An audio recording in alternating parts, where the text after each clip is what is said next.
Nous voici au chapitre 2, donc sur notre GoPro Hero 4 pour apprendre les modes. Je vais vous afficher sur la droite, comme vous avez pu le voir, justement, tout ce qui nous concerne le mode vidéo, le premier mode caméra. Donc on va cliquer dessus pour rentrer et on va pouvoir constater qu'on a nos 4 modes, donc le mode vidéo timelapse, le mode vidéo plus photo et le mode looping. Donc voilà, on va parler de chaque mode un après l'autre et de toutes ses configurations possibles et on va faire des tests vidéo. Tout d'abord, on va pouvoir choisir notre résolution. 1080p est quelque chose qui est le plus utilisé dans le monde, c'est la résolution la plus utilisée, donc qui permet d'être en HD et d'aller sur beaucoup d'écrans. Le 1440p va vous permettre d'avoir des bandes noires, je vais vous montrer tout de suite dans vidéo. Le 960p permet d'avoir des bandes noires sur le côté et non au-dessus comme le 1440p. Et c'est là que vous allez pouvoir choisir vraiment votre résolution. On a du VGA qui a monté à beaucoup d'FPS qui va avoir une très mauvaise qualité. On a de la 4K. Comme vous le savez, la 4K, ça commence à venir à peu près sur toutes les télés. Mais bon, après, il faut avoir un sacré ordinateur pour gérer le montage derrière. Mais c'est très lourd, faut faire très attention à ça. Mais c'est juste magnifique, vous faites des plans magnifiques avec. Vous avez du 2,7K qui correspond en principe à tout ce qui est caméra fixée auprès du corps, donc sur le ventre. C'est vraiment à vous de choisir votre résolution pour l'activité que vous allez faire. Et après, on va voir justement le nombre d'images secondes qui est très important aussi. Parlons des FPS. Les FPS, les images secondes, ce sont justement des images que vous allez rajouter suivant le clip que vous allez tourner. Si vous allez tourner par exemple une scène assez rapide, mettez beaucoup d'images secondes. Si vous voulez faire un accéléré ou un ralenti, vous allez pouvoir mettre beaucoup d'images secondes. Si vous faites quelque chose d'assez lent et pas très dynamique, mettez des images un peu moins longues, ça vous permettra d'avoir un clip moins lourd au final.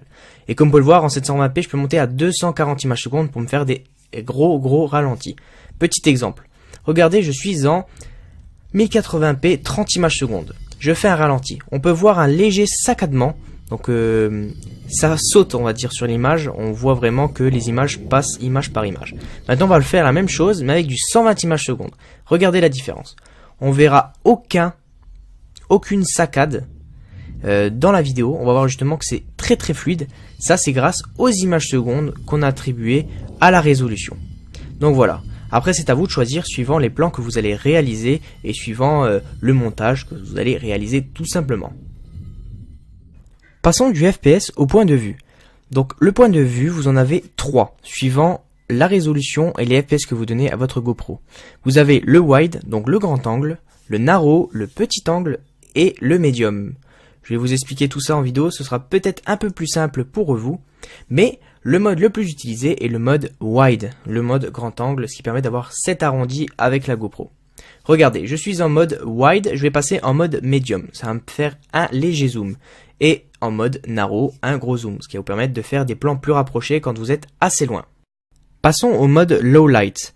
Low light, c'est justement un mode qui va vous permettre de filmer dans des endroits un peu plus sombres que d'habitude. Quand il y a écrit NA comme ici, c'est que vous n'avez pas assez de FPS, donc d'images par seconde comme on a vu juste avant. Mettez plutôt au-dessus de 30, donc 60 ou 48, et appuyez sur On. Et vous allez pouvoir constater, dans mon garage, que j'ai besoin de plus de lumière. Donc ça, c'est le plan sans le mode low light, donc off. Et comme vous pouvez le voir, il me manque un peu de lumière pour avoir quelques détails sur le sol, etc. Je l'active et regardez, on a tout de suite quelque chose de plus éclairé malgré le grain qu'on a en plus dans l'image. Le mode spotmètre, donc je vais vous montrer 2 petits exemples. Justement, c'est à utiliser quand on le met dans une voiture parce que justement la GoPro, si vous la mettez sans ça, elle va faire beaucoup d'autofocus à l'intérieur de la voiture et pas à l'extérieur, alors que si vous le mettez, regardez sur la deuxième vidéo, et ben vous allez pouvoir voir qu'elle fait le moins d'autofocus à l'intérieur, mais sur les deux, donc voilà. Il nous reste donc un paramètre à voir, c'est PT, ProTune. Mais j'ai décidé dans ce tutoriel à partir de maintenant de créer le chapitre 4 car c'est ultra long et ça permet de vous apprendre un peu mieux, donc le chapitre 4 sera ProTune. Maintenant ici nous avons terminé avec le mode vidéo, le mode le plus utilisé chez la GoPro. Nous allons passer au nouvel mode qui est sorti il n'y a pas si longtemps que ça, c'est le timelapse vidéo. Vous allez choisir votre intervalle de secondes, donc je vais vous mettre des paramètres à respecter en fonction de ce que vous voulez faire. Et en dessous on a la résolution, donc la taille que le timelapse doit faire. Donc le 4K, c'est du 3820 par temps. Le 2,7K, on en a que 2 par contre. Je vous conseille vraiment de vous mettre en 2,7K si vous avez un ordinateur plutôt bas de gamme et 4K haute gamme. Donc comme vous pouvez le voir ici, je suis sur une timelapse vidéo 4K. C'est beaucoup plus fluide qu'un timelapse. On verra tout à l'heure les timelapses c'est quoi.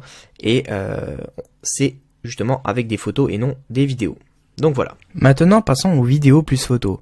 Vous allez pouvoir constater tout simplement qu'on a intervalle comme la fois d'avant. Donc on va choisir à combien d'intervalles on veut prendre une photo pendant notre vidéo. En dessous on a la résolution de la vidéo, donc du 1080p, toutes les 5 secondes j'aurai une photo par exemple. Le nombre d'images secondes qu'on a déjà vu tout à l'heure dans le mode vidéo.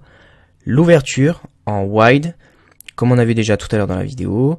Pareil avec le low light, le mode spot. En fait vous retrouvez tout le temps les mêmes réglages dans tous les modes à partir de maintenant. Donc voilà.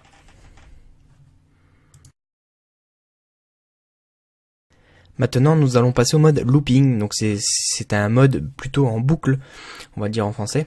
Donc quand vous allez passer, si vous aurez intervalle, donc toutes les 5 minutes, vous allez avoir une boucle qui se forme. Donc toutes les 20 minutes, vous avez plusieurs choix, 60 minutes, etc. C'est à vous de choisir, ou le maximum, tout simplement, jusqu'à quand votre batterie ou votre carte mémoire ne pourra plus suivre. Ensuite, on a toujours la résolution, toujours les FPS, toujours le FOV, toujours le low light, le spot mètre. On a vraiment toujours les mêmes réglages. Pas besoin de faire des démonstrations, c'est juste de la vidéo en continu.